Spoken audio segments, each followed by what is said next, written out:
whale's story is the ocean's story, and it is one we all share.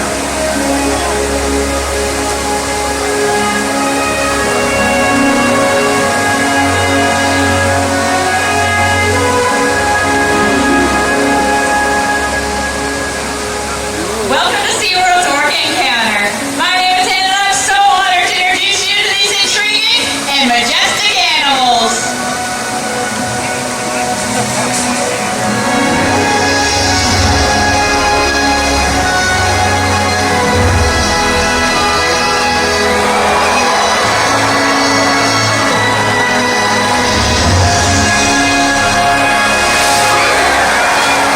There's nothing like seeing killer whales up close and learning about them and their natural behaviors. We hope today's Orca Encounter gives you a better understanding of these incredible animals and all that they represent.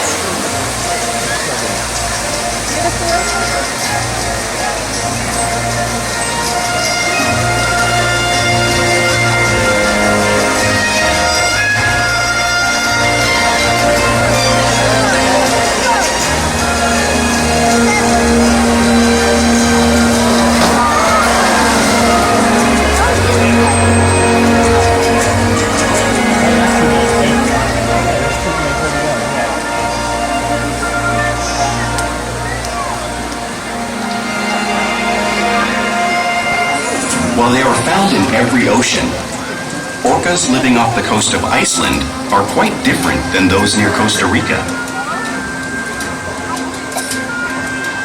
In fact, there are at least 10 types or ecotypes of killer whales. An ecotype describes the differences between killer whale size, physical form, prey, social structure, and habitat. As you can see, the differences are subtle, but noticeable when compared side by side.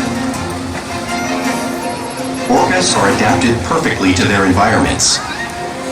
And even the whale's black and white coloration has a purpose. It camouflages the outline of their bodies in the water, making it easier for them to surprise and catch their prey.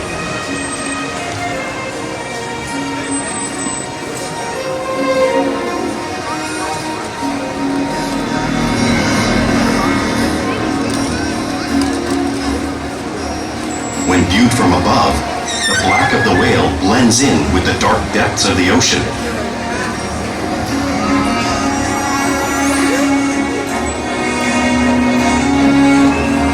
When viewed from below, the orca's white bellies match the brighter surface of the water, blending with the light above, giving them the perfect camouflage.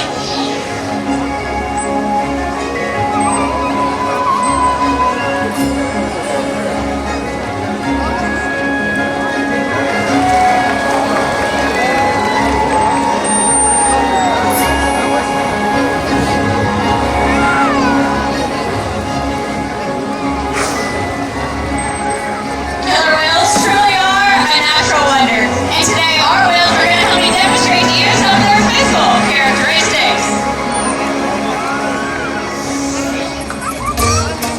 Their blowhole is perfectly designed for catching a quick breath of air at the surface of the water. Even location of their eyes works to their advantage. It looks like looking at that white oval eye pattern, but that is a visual distraction. Their eyes are actually in the black area, just in front.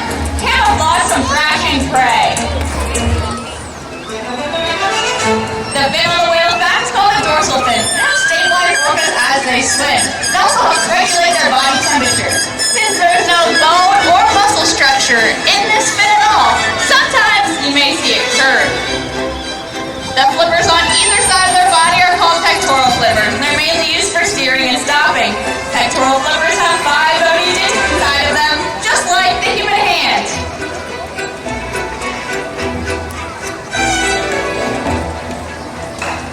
The lobes on either side of their tail are called tail flukes. The tail flukes are the killer whale's engine, propelling them at speeds of almost 30 miles per hour. That's as fast as some of our speedboats. But they swim the fastest and use the most power when propelling their nearly 10,000 pound body all the way up and out of the water.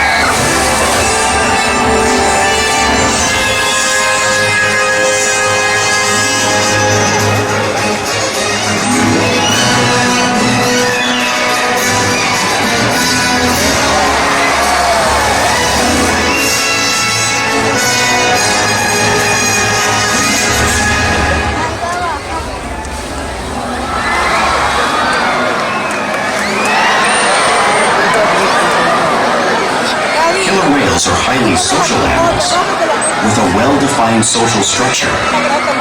An orcapod is always led by a female. Though just half the size of her male counterpart, she is in charge. It's all about attitude, not size. Because they live and work as a group, orcas need to communicate with sounds and body language. Orcas use clicks for echolocation or navigation.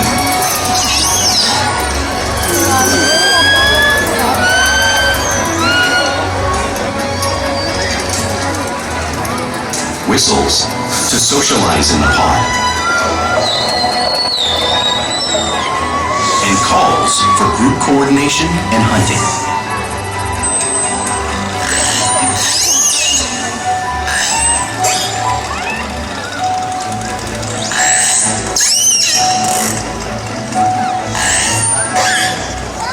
Vocal development studies here at SeaWorld show that early on, calves learn vocalization from their mothers.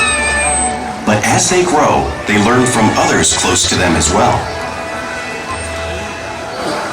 This is a bottlenose dolphin call that Shouka learned and even taught other killer whales here at SeaWorld.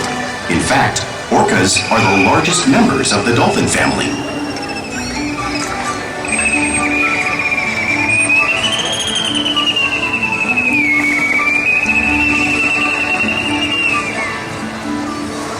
Whales here and in the wild use vocalization to communicate all the time. Like all animals, killer whales use body language as a form of communication. They can use pectoral flaps on the surface of the water to show dominance or to get noticed. For example, a mother might use a pec slap to get her calf's attention.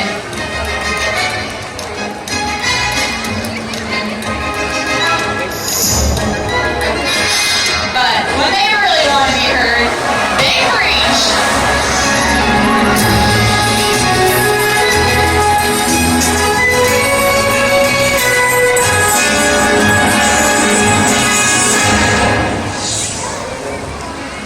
Killer whales use spy hopping to get a better view of their environment and coordinate with each other while they hunt.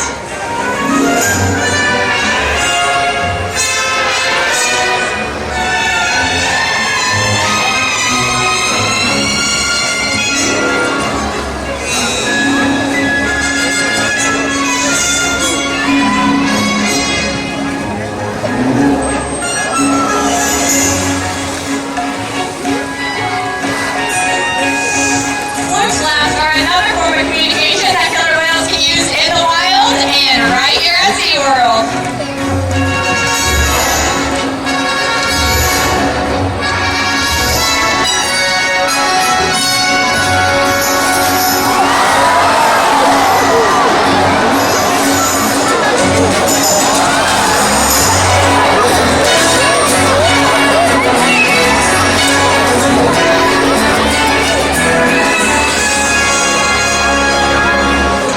As you can see, killer whales are excellent communicators, so it's no surprise they're at the very top of the ocean's food chain. Killer whales work together to rear their young, protect their pod, and most importantly, pursue and catch their prey. Every day they cooperate to survive in the wild oceans of the world. The orca's hunting techniques are as varied as the whales themselves. Norwegian killer whales will circle herring, herding them together. The whales use sounds to coordinate with each other and to disorient the herring. With the fish confused and contained, the whales stun them with their powerful tail flukes, making for an easy meal.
this example, we see the larger male orcas surround a sperm whale, forming a perimeter, while the females continue to drive the whale forward until it reaches exhaustion.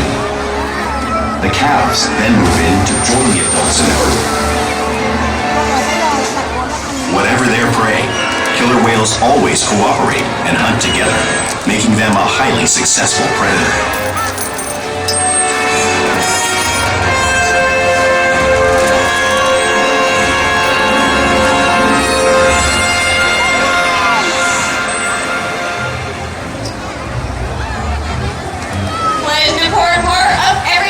For killer whales. It's how they teach their young to hunt and practice their skills as they grow. Killer whales are always showing off their playful side, both out in the wild and right here at SeaWorld.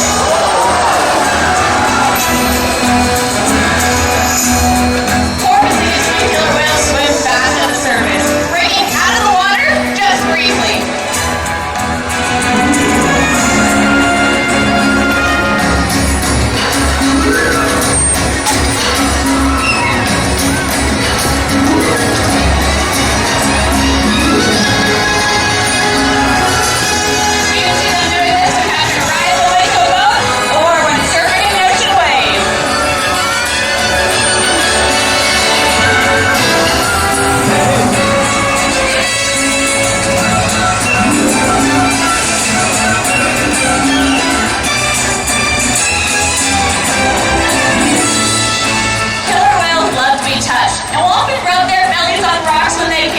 We see our whales demonstrate this same behavior, just like killer whales in British Columbia would.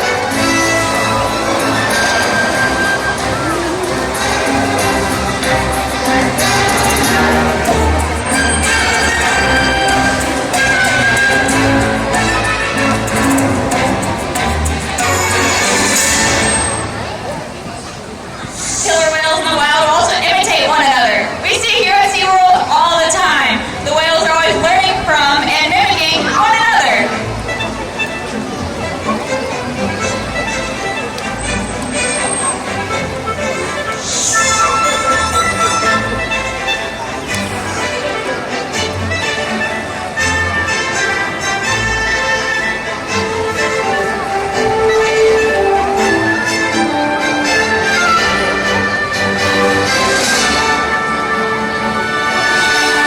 Now, playful behavior does have a purpose. For example, killer whales in the wild might use the tail whip to hunt them in another way. But today, I think they're going to come stuck all over you.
We monitor all our whales, make weights to make sure our young ones are growing up properly and our older ones are maintaining a healthy weight.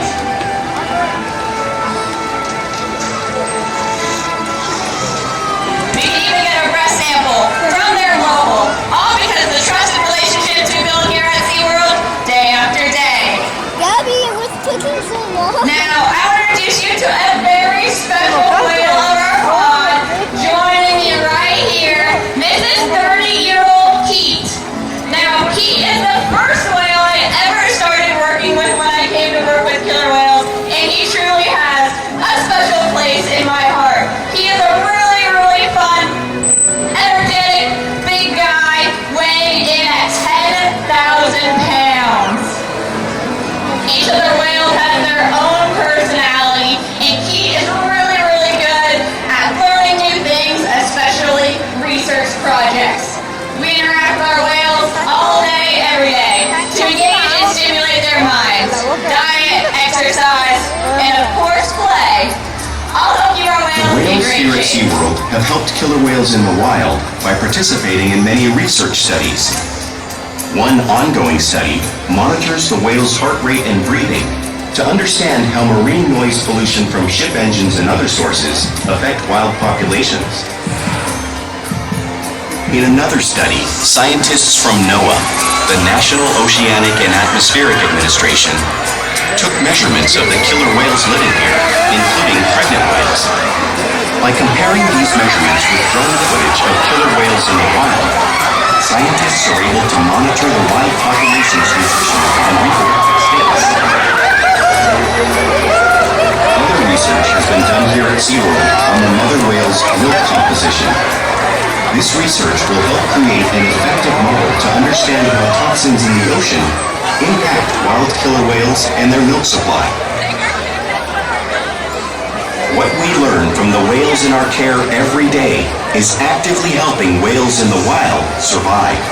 And just by being here today, you've supported our rescue, research, and conservation efforts all around the world. If we work together, like the killer whale, we can protect the future of the Orcinus orca and this beautiful planet that we all share.